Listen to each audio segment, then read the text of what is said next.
Unlike a lot of other knife companies where knives come in and immediately get shipped out the door, it's like drop shipping. Every one of the knives that comes in gets inspected. It gets looked at, it gets tested.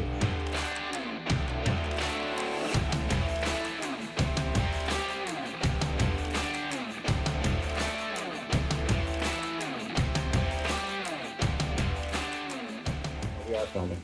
So as you guys can see, I'm with Elliot over here at Ferrum Forge Knife Works, one of my best friends in the world. We're going to talk about some of the stuff that they've got going on. And because I don't think that the live feed we did got the traction that we had hoped for some of the stuff. So, well, I mean, it did devolve rather it did, quickly. yes. You and I together live is probably not the best thing. We've got this. This is going to be more structured. We talked about what we wanted to talk about here. So we did. We did. So you're going to talk about your kitchen knives. Okay. You're right. That's what we did do that. We did. We talked about the kitchen knives. So the thing is, the kitchen knives are awesome. You guys do know that I have a knife sponsor with Dahlstrom, but I do have to say that these are some amazing kitchen knives. Yeah. Yeah, we didn't about. Well, I'm going to have to edit that out too. We didn't mess about. Oh, it's too late. You already said it. Oh, I'm going to have to beep it in that. Wait. Yes. You're going to have to beep every time I cuss? Yeah, that's why the post is going to be fun on this one. That's why I'm saying this video is going to take a long time to edit. Likely. Yeah. I like, you guys know I like to keep it safe for the younger ones. Yeah, for the youths. For the youths. Do it for the youths. For the youths. Who have the most pottiest mouths in the entire world. So anyway, they started making kitchen knives here with Ferrum Forge Knife Works, and they're pretty good. Yeah, they don't suck. No, they don't. No, they came out very well. So they're, what is it, like 17 layer Damascus? I have no idea how many layers that is, Michael. There's some layers. There's layers. It's Damascus with a VG10 core. VG10 core. So, they are super, so when you guys are looking at kitchen knives, super thin behind the edge. They are extremely thin. They almost don't exist. They are very slicey. Razory. Yes. Is the word I choose to use. Like a razor. They are pretty. They are very functional. The testing that we did on the prototypes, like everything you should never ever do to a kitchen knife, we did it all, and they survived everything. Like leaving them with all kinds of acidic shit on them in the sink for days. You're not the only one I've heard test. 4 days. Just to see what would happen. Mattia Brani did the same thing with his knives. Yeah, you got to see, right? Yeah. They went through the dishwasher a whole lot of cycles just to make sure that nothing was going to fall apart in the handles, and they don't. So you got micarta handles. G10. Or G10. G10. Sorry. Good 10. And look, it is a relatively short Santoku-esque blade. 6.5 inches. And it seems to be a perfect length for just about everyone to use. Small people, large people. It's got more than enough purchase for giant hands. And I do agree. I pretty much end up using this in the kitchen for everything except for if I'm processing a lot of vegetable matter and I want to do a bunch of dice because I want more blade to do dicing. That's about it. Everything else I use this for. Are you going to make a longer one for specific purposes like that? There have been some requests. Okay. People have said, wow, I really like the 6.5. Will you make a big full-size one? And the answer is probably. Probably. Again, kitchen knives for us are kind of an experiment to see, like, can we cross over? Because historically, this is the paring knife, historically, folding knife makers who try to make the crossover into the kitchen cutlery realm don't fare well. But most of the time, people try to make it look tactical.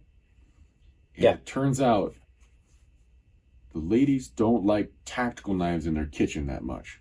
So they don't get used all that much. I did hear an interesting story that chefs, professional chefs, were actually purchasing the Chris Reeve chef knife, never using it, but just having it in their roll. So when they went to a job interview and they open their roll, they've got this crazy looking knife on it, and people are like, oh, what's that? Oh, this is Chris Reeve kitchen knife. Oh, Chris Reeve's been making these pocket knives, the Sabenza, right? And so they would tell this whole story, and it actually was a means of getting more face time with the head chef at the restaurant they were interviewing at. I thought that was a really interesting story. That's cool. Yeah. Chris is a good dude. So is his son, Tim, over at the Reeves Knives family endeavor. So kitchen knives have been a fun little experiment for us.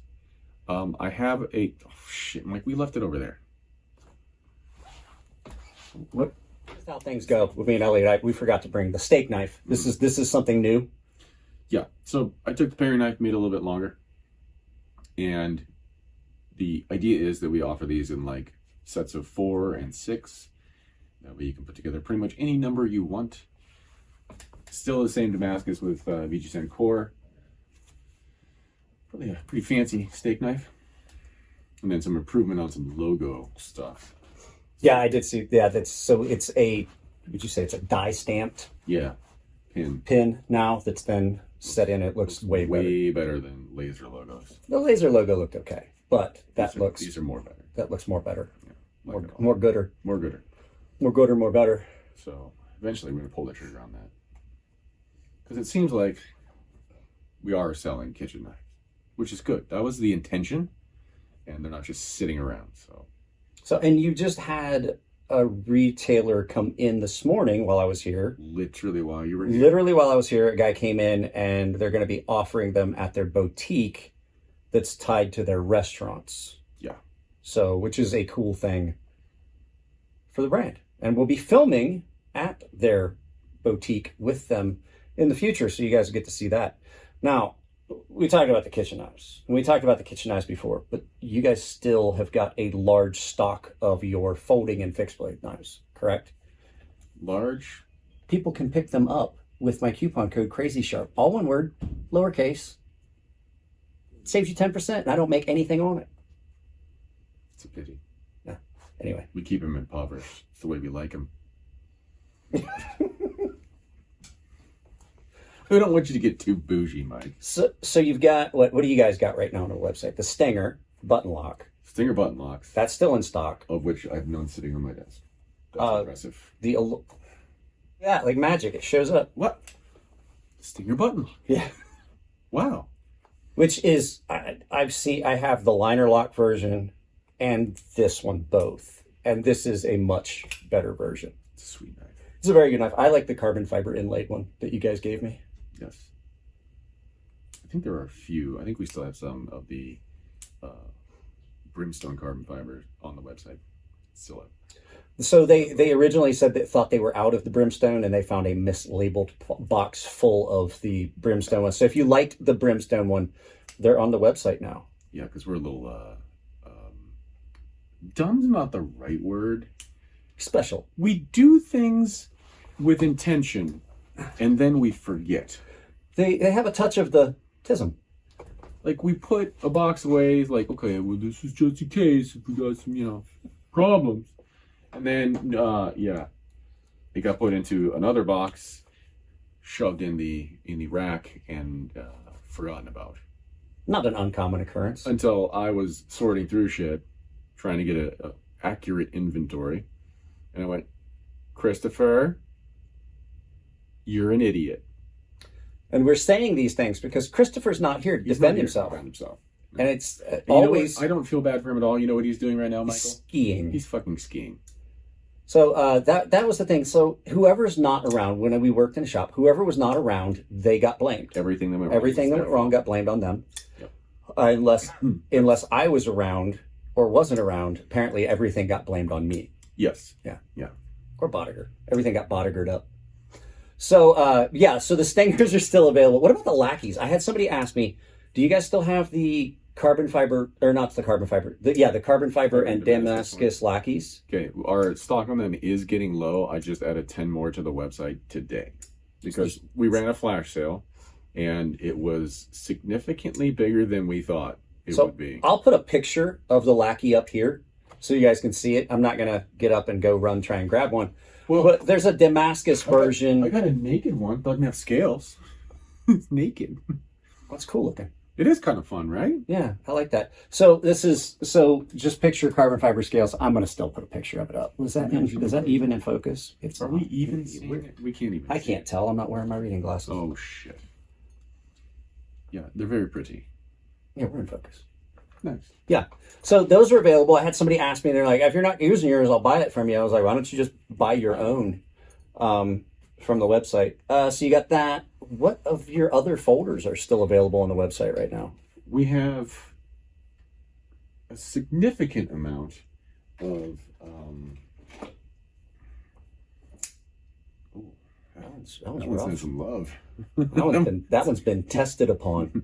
This one, you know, Sharpen some pencils. you know who had this one? Your dad. John Mead, Oh God. that big sweaty bastard. So John Mead is a guy that we all know that like makes me and Elliot are not little gentlemen. We're not little guys at all. John Mead makes us look like little fellas. He's a big freaking guy. He's a mutant. He's huge.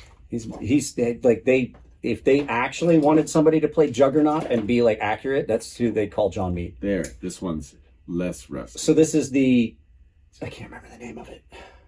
The Zelex. Zelex. Zelex Tonto. The only Tonto we have produced. You make sure it's in focus. I'll show you guys real quick. Tight quarters here, actually. So that's the Zelex, and it's pretty cool. It's a liner lock Tonto. I will probably borrow one of the ones that's not like really nice, and I'll do an actual video about it because I've never done a video about the Zelex. It's just it was one that just never made it with me. Yeah, and we have these in black, blue, and green. Oh, blue. Yeah, we have blue. Nice. Got some blue. Um, That's pretty much it. that's pretty much what you got. Yeah, Stinger liner locks are pretty much all gone, sold out, and we're not going to do that as a liner lock ever again. Oh yeah, that's I would say ever. Not gonna do it as liner okay. lock So I wanted ever. to talk about things to come. So I know that you're always working on designs, and he was going to have designs up, and you're going to see that conversation at the end.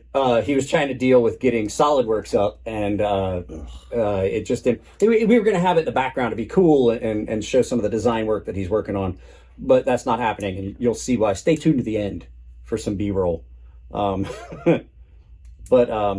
Yeah, cloud is not the answer for everything. So you were saying that you're going to try and move like all of your knives to button I'd locks. love to have a button lock version of like every of the fan favorites. Let's put it that way. So like a Stinger linered button lock. That's a lot to say. Stinger. Imagine how it's going to look on our SKU sheets where we try and actually like, which one do you have? Like, someone's good. I need a pocket clip for my Stinger. Now, granted, all the pocket clips are the same on all the Stingers, but or I need a screw for my Stinger. Okay, is it a Stinger liner lock, a Stinger frame lock, a Stinger button lock, a Stinger liner button lock? Which one do you have? Never mind. I'll make a chart. Yeah, it's that's actually pretty cool. It's nice and thin. And so, in working with my good friends over there at We Knife, what we came up with was a way to create a little bit more rigidity throughout the button lock structure, as well as having it not bind in the liner. Because on the like full size frame locks, it's not a problem. But on the liner locks, we were noticing some binds start to recur, and they like to stamp liners instead of mill them. So we were trying to come up with a way. You get some like roughness around holes, and So we ended up coming with a press fit, basically bushing that goes in the scale side. So, and that's made out of phosphorus bronze. So it actually is less bindy and gives us some tight dimension. An interesting little innovation we did there, Michael. We're so innovative. does that mean that there's going to be a button lock Aluris? Out of curiosity, I would love to. I would love to see would that. love to make You guys know I love frame locks, but the fact is that, and I've said this so many times, when CJRB really started to release a lot of he will agree with me, CJRB was the big pushing factor when they released a line of budget button locks that were decent. The problem with button locks for a long time was there were button locks out there, but they weren't good. And if you got a good button lock, They worked good. yeah. And if you got a button lock that was a decent, good, and a really nice button lock, you were paying a lot. We're talking like ProTech kind of stuff. See, And I have a pyrite on my desk, but it's in parts. So I have one. It was very inspirational. So it really did. That was the impetus, would be the word I would use, for a lot of other companies to start putting out good button locks, and good on CJRB, because it really has, it's kind of changed the landscape of the knife industry in general. Yeah, for the better. For the better. Okay, so What is this? it doesn't have a full name yet, but it is a companion piece to the Aluris. Here. Can I name one? Where's my Aluris? No, I've you had- don't get to fluctuate. I've had good names. Like No, they've come in my second a God. bunch of times. The Warthog, They definitely come in second. So is the this. Saloon. There were so many good names. Let's just call it Titties. The Titties knife. I never once said that. That was a you thing. Sure. So yeah, eventually that's going to come out. It looks like that's a mini Aluris. That's what we were going for. Was a variant of the Aluris. Well, since this is named after a wasp, can you call that the Murder Hornet? I mean, if it was. Aluris is a wasp. No way. Yeah. No. It's a type of wasp. Is that a red panda? I believe it's also a wasp. Aluris. At any rate, we will look that up, and I'll tell you whether I was right or wrong. I will look it up. Yeah, I like that.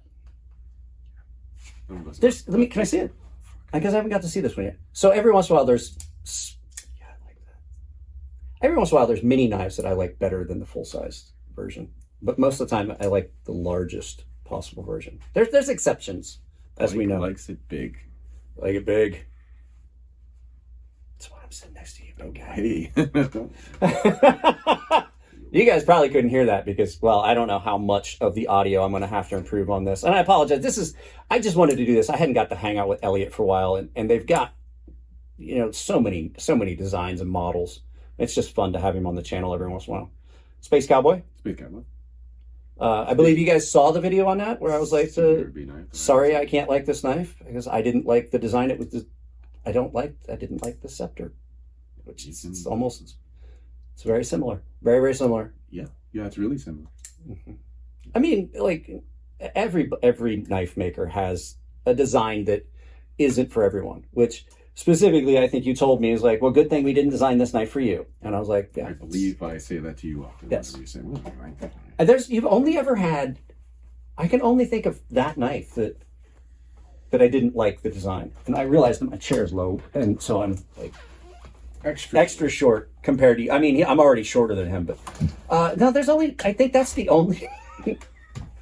Now it looks like me and now Tino. I gotta get it up. Oh shit. You having problems getting it up? Sometimes. I think that was the only design. I think the scepter was the only design that I could think of when I was hanging out in your shop and I was working out of your shop. I think that's the only one I really didn't like. Now, I didn't like when you took a perfectly good knife and turned it into a Tonto. And I also didn't like when you took a perfectly good N-tack and put a Stenger blade in it. And I'm like, oh, great. I'm just fucking... the Septac. Septac. I fucking hate it. I dropped an F-bomb this time. There's going to be a lot of beeps in this one. Okay. Maybe, or I'll just mark this as adult content. Is that your stomach that sounds like somebody put work boots in a dryer? Yeah, I'm hungry. Holy cow. And I'm drinking NOS out of a straw, so it's extra carbonated. Oh, I'm drinking NOS out of a straw because I took a stick to the face this morning. He's a hockey coach. So those are all still available. And then is there a plan on restock for certain things that's coming in anytime soon? No, because we're in a transitional phase. I just don't want to transfer to more button. My therapist told me I was in one of those as well. Yeah. Oh, that's true. Like you guys are wanting to transition to button locks. So, I mean, that's pretty much what you can see on the horizon. And it's not like a cheap process either. No, I imagine it's not. Can be because you have to. A lot of spend.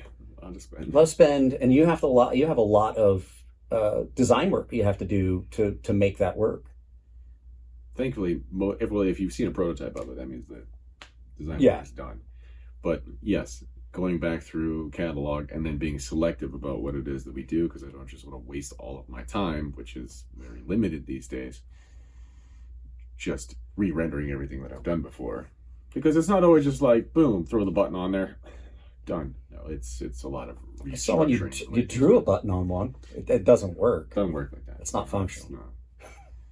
Well, because in trying to explain things to Christopher, because Christopher is always my biggest critic, whenever I have an idea or a concept, before I waste a bunch of time designing it in CAD, because it's not like CAD super duper fast. It's really not. In fact. No, I've been here. I've watched you designing. It's something to see. Like it's not a single day activity. no, and people think that it's just something simple that on the happens. computer. No. I need to come sometime and just put the camera up time lapse and just film you render, because it's a very intricate process that a lot of people don't see. And so when they think that knife makers, it's simple, you just draw, it's not like it's drawn on a piece of paper and then you give it to someone and they're like, oh yeah, I can make that. Sometimes it can be like that. But typically there's a lot of behind the scenes time on the computer and stuff that people just don't see. Like how much time do you think you had tied up in the Aloris? Because that's a more kind of a complicated, a lot of chamfers, a lot of stuff. So originally the Aloris began as the demigod, and that was a knife that we built not many of. I think maybe there's 15 in the world. Say like 15 or maybe. I think there's 15 or 20. And so it had pocketed inlays that were Damascus. It was made out of Damasteel, and we had like a floating backspacer look to it. It had its own specialized pocket clip. It was all hidden hardware. And so like that knife, oh god, I remember trying to tap the fucking little pocketed screws for the inlay. They were in Damascus, because Damascus is made out of different layers, and so sometimes you hit a soft layer and shit just goes. It's real special. Well, I remember it was taking you guys about 2 or 3 weeks to build one. Yeah. Like just to put the knife, like this is after all the machining and everything was done. This is like after, like just to put the knife together, it was taking you guys, like to get everything done, about 2 or 3 weeks to do a knife. Yeah, we did tons of polish work on stuff. Lots. Chris was so fucking tired of polishing shit, and I was like, keep going, buddy, you're doing great. The time he polished one and then dropped it as he was coming out of the dirty room. Chris is a very reserved person. I have to say this. So Christopher, his brother, I know we're on a tangent, but you guys seem to enjoy when Elliot's in videos. Chris is a very reserved person, and it takes a lot. Like I've seen him mad maybe 3 times. Well, I'm his older brother, so I've seen him mad a lot. Most of it's your fault. Yeah. So he had this beautiful Damasteel blade, gorgeous, and he just polished it. Ready to get acid etched. And it cleaned all the gunk off of it, and he walked out of what we called the dirty room, which is where the grinders and the buffing wheels and all that stuff were. Because he had just gone in to touch one little section back up, and he's like, oh, this part's not good, right? He went back in. And he had it in his hand, and he was looking at it, and the plastic slats, because it used to be a refrigerator, he bumped the clip that was holding them open, and they slapped shut and hit the knife and dropped the blade out of his hand. And I have not, in all my years in the military, ever heard such a long, distinct stream of profanities uttered by one individual. At one point, it just became incoherent swearing. And then he walked outside and came back inside, and he picked it up off the ground, and he looked at it, and he walked right back in the dirty room, put it right back on the buffing wheel. Man was on a mission. I appreciate that about him. He was cursing so hard that he broke a sweat. Yeah, it was an impressive. It was a sight to see. But yeah, so that was the original design for that. But like all the chamfers and stuff, like to design that. So that knife got rendered, and all of its components were rendered. I mean, all of its components, right? Thankfully, I could reuse certain things like screws and bearings and washers. Those are components that can just stay in the computer, and I can put them back in. But every other component has to be made in all 3 dimensions with dimensional tolerancing. And yes, it can take a long time, especially when you get into doing chamfers and fillets.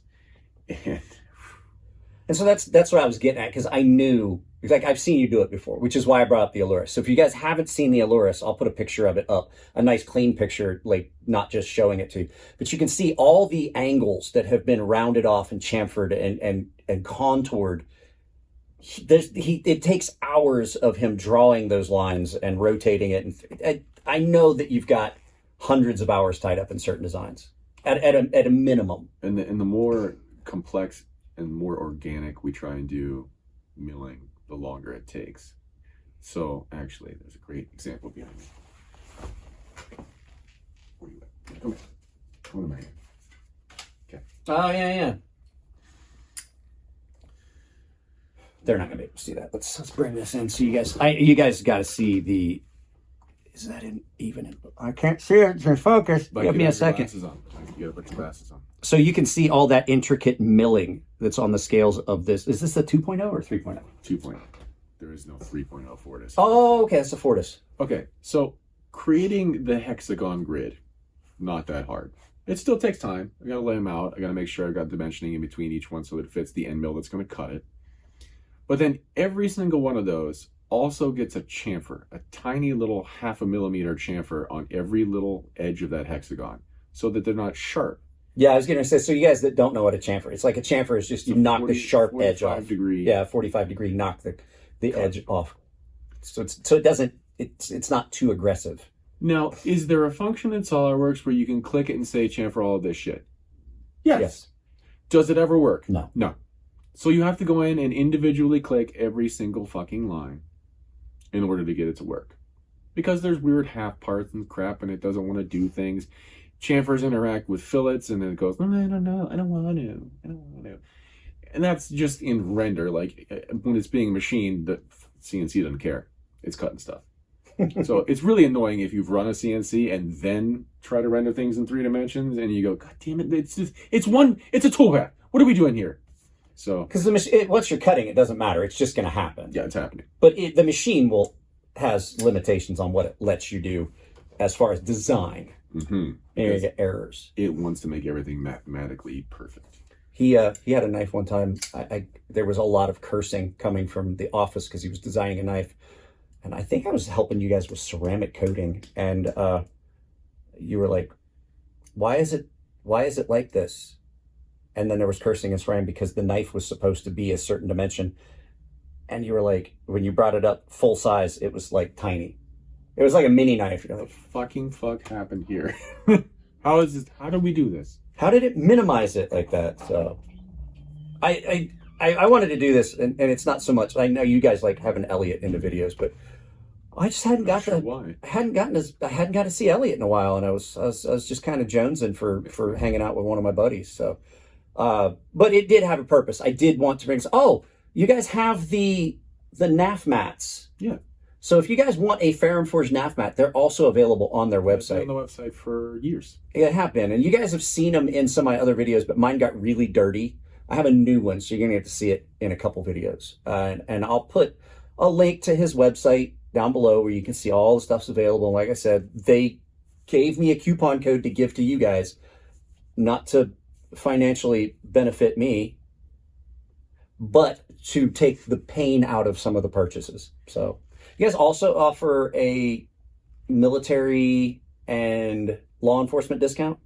Can those be stacked? I believe we can stack my code. I believe that those can be stacked. I think I've had people do it. I think you can. Hi, computer. Hi. Good to see you. So if you can't, don't like hold my feet to the fire, but I believe that we've had people stack that. And I think that turns it into like a 20% discount. Combines with product discounts, yes. Yes, so you can use mine with so you can use mine and a military and law enforcement discount. Are you requiring like? Oh no, military discount and my discount are separate? They do not stack together. I apologize. So I'm not deleting that. So just know that everything I just told you is in fact not true. Yeah, not set to combine.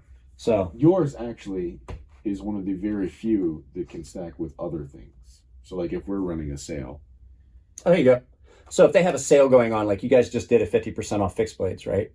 50% off. I don't even remember. It wasn't even done via discount code. Chris just changed all the pricing. So there was a sale on. You could use the discount code on that to save more. Like there were people that were using like the free shipping code that we have. Yeah. Which was curious because I'm pretty sure we already offer free shipping. But whatever. Hey. So is there anything else you can think of that's going to be going on? I mean, here's the thing. The next time we film like this, it won't be in this venue. It'll be probably either at I want to get a video of you guys doing stuff like, because you guys still do shit. you still do shit. There's stuff that they do where you still are going to see like special knives come out that have been carved or finished in a particular manner. And you just gotta troll their website and their Instagram to make sure that you see those, because they come up rarely and they're always something that is gone like that. So our lease here ends, I think, in October, and we're definitely not renewing. And so then we'll move out, pack all the shit into both of our houses. Yeah. And then I'm hoping that maybe by then, God, it's my project for the summer is to actually turn my garage back into some sort of knife situation. I don't know if I've necessarily cleared that idea with my wife, but it's what's gonna happen. I've met your wife, and I don't know if you're going to go ahead and just make such a blanket statement, because The she might garage hurt you. is mine. Okay. Everything else, it's hers. But at any rate, like I said, I just wanted to do this. So the next time we film, I'm going to try and do it so that I can show you guys doing some of the stuff that is behind the scenes that no one sees. So what you guys don't see, and I'm going to mention this in the intro, unlike a lot of other knife companies where knives come in and immediately get shipped out the door, it's like drop shipping. Every one of the knives that comes in gets inspected. It gets looked at, it gets tested. Knives get set aside for, and sometimes they're factory seconds. So a lot of times, like, you hear people talk about like, oh, I got this knife from a company and there was something wrong with it. And that's because, well, they ordered it and they got to get it out the door as fast as they can. You guys just wanted to maintain your quality because that's what you've been known for. We would be foolish to have unwavering faith in our manufacturers. Yes. We trust but verify. And yeah, we absolutely, we don't expect every single knife. That would be ludicrous at the volumes that we get knives at now. I mean, when you did your first couple runs, I saw every fucking knife. I came in and they were like, well, you're helping. But it worked out great because I was able to put together reports for my manufacturer, for We Knife, and say, here's all the things that we found that we don't like, and here's what I think the reason for them is. Here's the suggestions I have for you to fix it for the future. And they were very, very keen. I like using keen. They were very keen to go, yeah, that's a great idea. We should do that. In fact, we'll do that across all of our knives. Those are astute comments from some guy who maybe makes knives for a living. Yeah. Which led to us getting a better quality product than a lot of people get because we're picky and we tell them exactly the things we don't want to see. Make sure when you are doing this that you do not do this, please. And all the knives come with a warranty. Indeed, they do. And unlike a lot of other companies, you keep spare parts on hand. Yes. So one of the other things is a lot of companies, when they do an OEM run, if you lose a screw, good luck. You could be SOL. You could be SOL. They're like, oh, well, we don't have replacements. You shouldn't have taken the knife apart.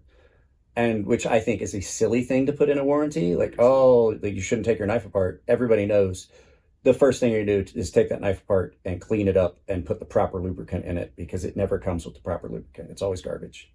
And so you guys, that's not a disqualifying factor, right? Mm-hmm. So if you disassemble one of their knives and you lose a screw, you can always get a screw. In fact, I would say that I spend probably 20 minutes of every day.